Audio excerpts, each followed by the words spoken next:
بسم اللہ الرحمن الرحیم۔ السلام علیکم۔ الیگزینڈر 20 سال کی عمر میں بادشاہ بنا، 23 سال کی عمر میں مقدونیہ سے نکلا۔ اس نے سب سے پہلے پورا یونان فتح کیا، اس کے بعد وہ ترکی میں داخل ہوا، پھر ایران کے درہ کو شکست دی، پھر وہ شام میں پہنچا، پھر اس نے یروشلم اور بابل کا رخ کیا، پھر وہ مصر پہنچا، پھر وہ ہندوستان آیا۔ ہندوستان میں اس نے پورس سے جنگ لڑی، اپنے عزیز ازجان گھوڑے کی یاد میں پالیا شہر آباد کیا، مکران سے ہوتا ہوا واپسی کا سفر شروع کیا، راستے میں ٹائیفائڈ میں مبتلا ہوا اور 323 قبل مسیح میں 33 سال کی عمر میں بخت نصر کے محل میں انتقال کر گیا۔ دنیا کو آج تک بتایا گیا وہ انسانی تاریخ کا عظیم جرنیل، فاتح اور بادشاہ تھا، اور تاریخ نے اس کے کارناموں کی وجہ سے اسے الیگزینڈر دی گریٹ کا نام دیا، اور ہم نے اسے سکندر اعظم یعنی بادشاہوں کا بادشاہ بنا دیا۔ لیکن آج 21ویں صدی میں پوری دنیا کے مورخین کے سامنے یہ سوال رکھتا ہوں کہ کیا حضرت عمر فاروق رضی اللہ تعالی عنہ کے ہوتے ہوئے الیگزینڈر کو سکندر اعظم کہلانے کا حق حاصل ہے؟ الیگزینڈر بادشاہ کا بیٹا تھا، اسے دنیا کی بہترین لوگوں نے گھوڑ سواری سکھائی، اسے ارسطو جیسے استادوں کی صحبت ملی، اور جب وہ 20 سال کا ہو گیا تو اسے تخت اور تاج پیش کر دیا گیا، جبکہ اس کے مقابلے میں حضرت عمر فاروق رضی اللہ تعالی عنہ کے 7 پشتوں میں کوئی بادشاہ نہیں گزرا تھا۔ آپ بھیڑ بکریاں اور اونٹ چراتے چراتے بڑے ہوئے تھے، اور آپ نے تلوار بازی اور تیر اندازی بھی کسی اکیڈمی سے نہیں سیکھی تھی۔ سکندر اعظم نے آرگنائزڈ آرمی کے ساتھ 10 برسوں میں 17 لاکھ مربع میل علاقہ فتح کیا، جبکہ حضرت عمر فاروق رضی اللہ تعالی عنہ نے 10 برسوں میں آرگنائزڈ آرمی کے بغیر 22 لاکھ مربع میل کا علاقہ فتح کیا، اور اس میں روم اور ایران کے 2 سپر پاور بھی شامل تھے، جن کو رومن امپائر اور پرشین امپائر کہا جاتا تھا۔ آج کے سیٹلائٹ میزائل اور آبدوزوں کے دور میں بھی دنیا کے کسی حکمران کے پاس اتنی بڑی سلطنت نہیں تھی جو حضرت عمر فاروق رضی اللہ تعالی عنہ نے نہ صرف گھوڑوں کے پیٹھ پر فتح کرائی تھی بلکہ اس کا انتظام و انصرام بھی چلایا تھا۔ الیگزینڈر نے فتوحات کے دوران اپنے بے شمار جرنیل قتل کرائے، بے شمار جرنیلوں اور جوانوں نے اس کا ساتھ چھوڑا، اس کے خلاف بغاوتیں بھی ہوئی، اور ہندوستان میں اس کی فوج نے آگے بڑھنے سے انکار بھی کر دیا، لیکن حضرت عمر فاروق رضی اللہ تعالی عنہ کے کسی ساتھی کو ان کے حکم سے سرتابی کی جرت نہ ہوئی۔ وہ ایسے کمانڈر تھے کہ آپ نے عین میدان جنگ میں عالم اسلام کے سب سے بڑے سپہ سالار حضرت خالد بن ولید رضی اللہ تعالی عنہ کو معزول کر دیا، اور کسی کو یہ حکم ٹالنے کی جرت نہ ہوئی۔ آپ نے حضرت سعد بن ابی وقاص رضی اللہ تعالی عنہ کو کوفے کی گورنری سے ہٹا دیا۔ آپ نے حضرت حارث بن کعب رضی اللہ تعالی عنہ سے گورنری واپس لے لی۔ آپ نے حضرت عمر بن عاص رضی اللہ تعالی عنہ کا مال ضبط کر لیا، اور آپ نے حمص کے گورنر کو واپس بلا کر اونٹ چرانے پہ لگا دیا، لیکن کسی کو حکم عدولی کی جرت نہ ہوئی۔ الیگزینڈر نے 17 لاکھ مربع میل کا علاقہ فتح کیا، لیکن دنیا کو کوئی نظام، کوئی سسٹم نہ دے سکا، جبکہ حضرت عمر فاروق رضی اللہ تعالی عنہ نے دنیا کو ایسے سسٹم دیے جو آج تک پوری دنیا میں قائم و رائج ہے۔ ان میں سب سے پہلے نمبر پر ہے سن ہجری کا اجرا کیا، دوسرے نمبر پر جیل کا تصور دیا، تیسرے نمبر پر مؤذنوں کی تنخواہ مقرر کی، چوتھے نمبر پر مسجدوں میں روشنی کا بندوبست کرایا،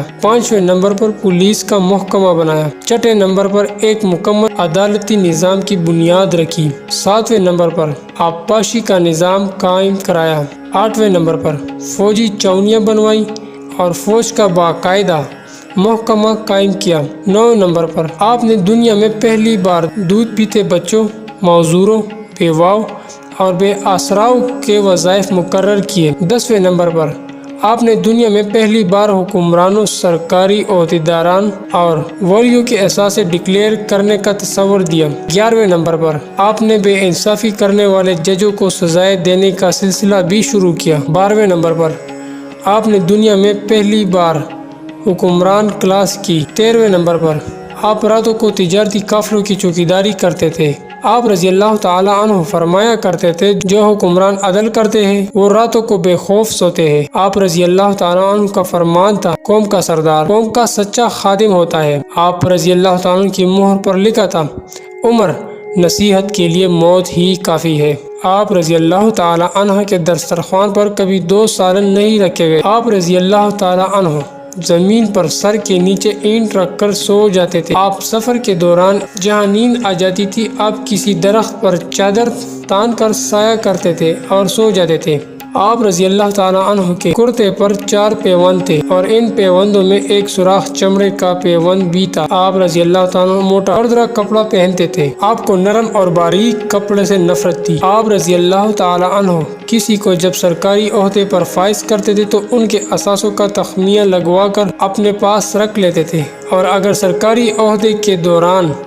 اس کے اثاثوں میں اضافہ ہو جاتا ہے تو آپ اس کی اکاؤنٹیبلٹی کرتے تھے۔ آپ رضی اللہ تعالی عنہ جب کسی کو گورنر بناتے تھے تو اسے نصیحت فرماتے تھے کہ کبھی ترکی گھوڑے پہ نہ بیٹھنا، باریک کپڑے نہ پہننا، چنا ہوا آٹا نہ کھانا، دربان نہ رکھنا اور کسی فریادی پر دروازہ بند نہ کرنا۔ آپ رضی اللہ تعالی عنہ فرماتے تھے ظالم کو معاف کر دینا مظلوموں پر ظلم ہے۔ آپ رضی اللہ تعالی عنہ کا یہ فکرہ آج انسانی حقوق کی چارٹر کی حیثیت رکھتا ہے۔ مائیں بچوں کو آزاد پیدا کرتی ہے، تم نے انہیں کب سے غلام بنایا ہے؟ اور ایک ہمارے حکمران، ہماری عدلیہ اور ہمارے کچھ ایسے با اثر افراد جو ہم پاکستانیوں مسلمانوں کو سامراج کے غلام بنانا چاہتی ہے۔ آپ نے فرمایا میں اکثر سوچتا ہوں اور حیران ہوتا ہوں عمر بدل کیسے گیا۔ آپ رضی اللہ تعالی عنہ اسلامی دنیا کے پہلے خلیفہ تھے جنہیں امیر المومنین کا خطاب دیا گیا۔ دنیا کے تمام مذاہب کی کوئی نہ کوئی خصوصیت ہے، اسلام کی سب سے بڑی خصوصیت عدل ہے۔ اسلام کی سب سے بڑی خصوصیت عدل ہے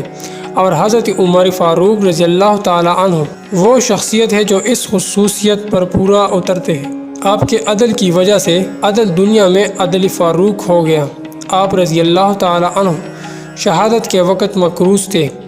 چنانچہ آپ کی وصیت کے مطابق آپ کا واحد مکان بیچ کر آپ کا قرض ادا کر دیا گیا اور آپ دنیا کے واحد حکمران تھے جو فرمایا کرتے تھے کہ میرے دور میں اگر دریا فرات کے کنارے کوئی کتا بھی بھوک سے مر گیا تو اس کی سزا عمر کے سر ہوگا۔ آپ رضی اللہ تعالیٰ عنہ کے عدل کی یہ حالت تھی۔ آپ کا انتقال ہوا تو آپ کی سلطنت کے دور دراز علاقے کا ایک چرواہا بھاگتا ہوا آیا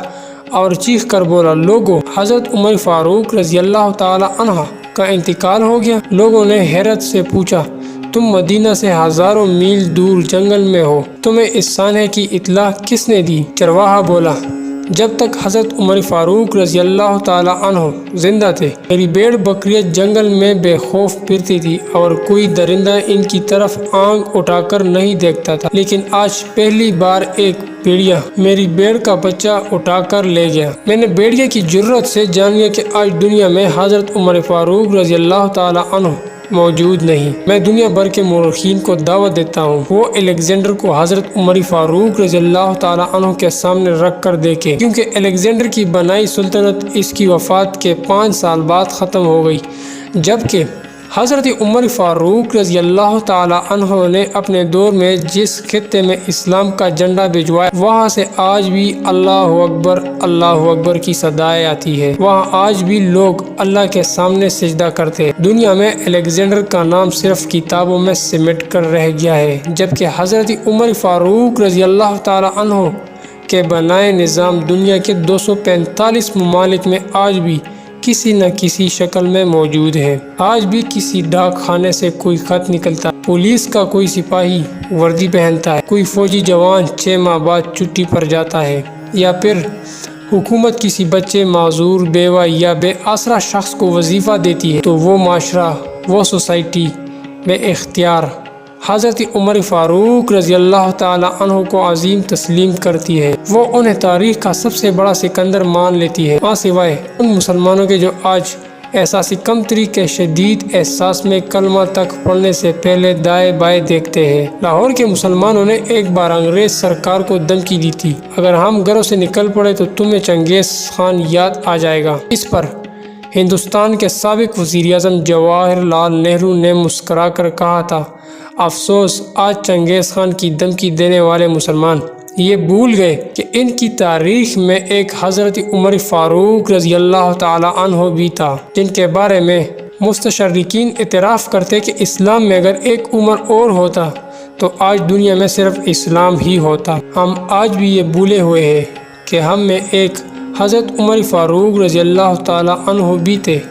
جن کے بارے میں رسول اللہ صلی اللہ علیہ وآلہ وسلم نے فرمایا تھا، میرے بعد اگر کوئی نبی ہوتا تو وہ عمر ہوتا۔ آپ سب دوستوں کا بہت شکریہ ویڈیو دیکھنے اور سننے کا۔ مزید ایسی اچھی ویڈیوز دیکھنے کے لیے ہمارے چینل کو ضرور سبسکرائب کریں، ویڈیو کو لائک کریں، کمنٹ باکس میں خاتم النبیین ضرور لکھیں۔ اللہ حافظ۔